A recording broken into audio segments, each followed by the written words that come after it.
Assalamualaikum warahmatullahi wabarakatuh. Nama saya Keke Mariani, NIM 11780300215. Di sini saya akan menjelaskan sebuah materi mengenai pembangunan dalam bentuk video.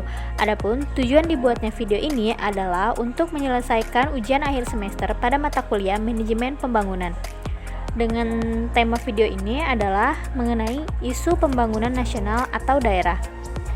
Isu pembangunan nasional atau daerah yang saya ambil adalah mengenai pembangunan kawasan Bandung Teknopolis.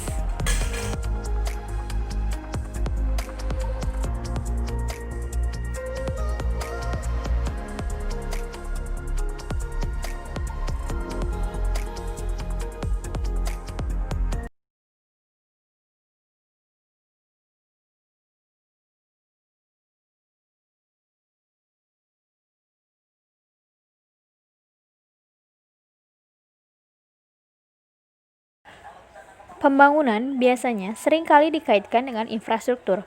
Pembangunan ini dilakukan dengan pengharapan agar suatu wilayah tersebut bisa menjadi lebih baik. Setiap tahunnya, pemerintah ataupun pihak swasta selalu melakukan pembangunan, baik itu dari aspek ekonomi, sosial, pendidikan, ketahanan, tempat tinggal, dan juga teknologi pasti dilakukan oleh pemerintah ataupun pihak swasta demi berjalannya wilayah tersebut menjadi lebih baik.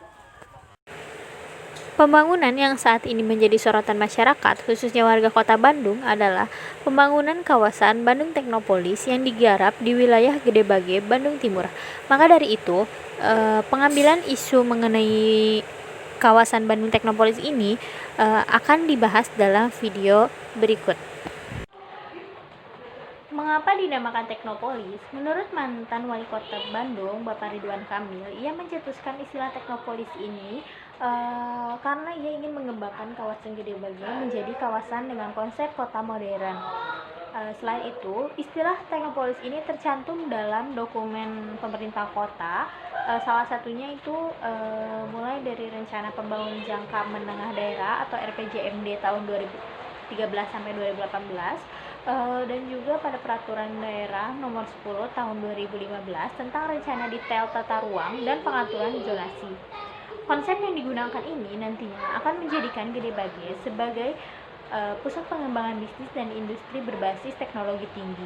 Dalam pembangunan ini tentu tidak selalu berjalan dengan mulus, tetapi pernah terjadi kontroversi di kalangan masyarakat karena dinilai akan menguasai ratusan hektar tanah.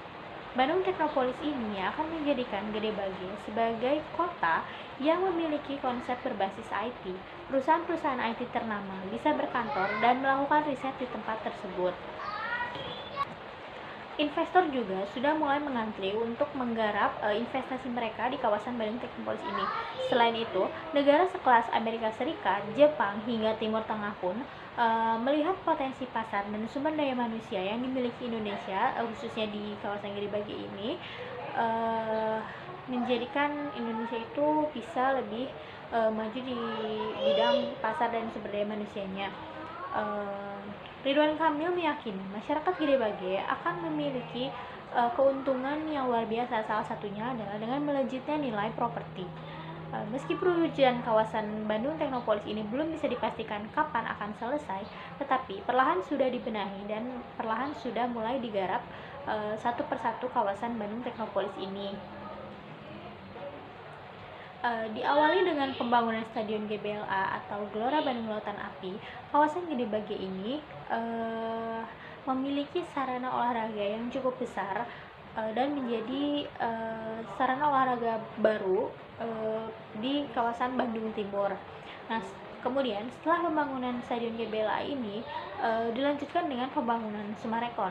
Pembangunan Sumarekon ini menjadi salah satu pembangunan yang memang disoroti oleh pemerintah karena pembangunan Sumarekon ini merupakan ikon dari pembangunan Bandung Teknopolis itu sendiri. Karena pada dasarnya Sumarekon merupakan kawasan elit dan modern.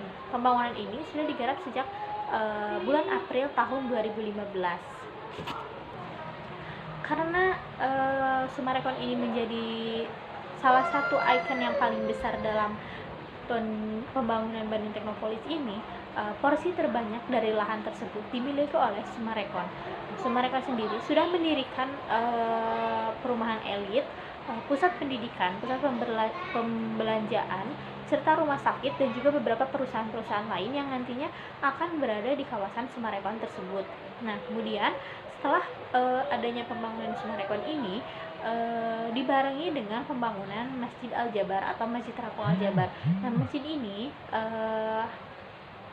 dibangun dengan megah dan mewah dan nantinya bisa menampung ribuan jemaah yang akan datang ke Masjid Al-Jabar ini.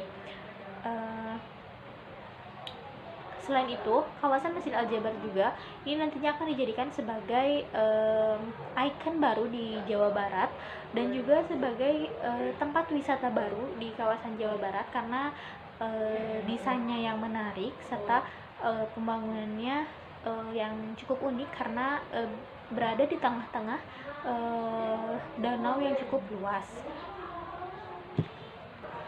Ketiga pembangunan tersebut menjadi salah satu menjadi bagian dari pembangunan Bandung Technopolis itu sendiri.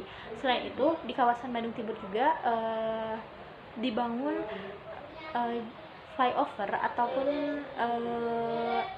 jalan tol baru yang nantinya bisa menghubungkan langsung ke tol Cileunyi.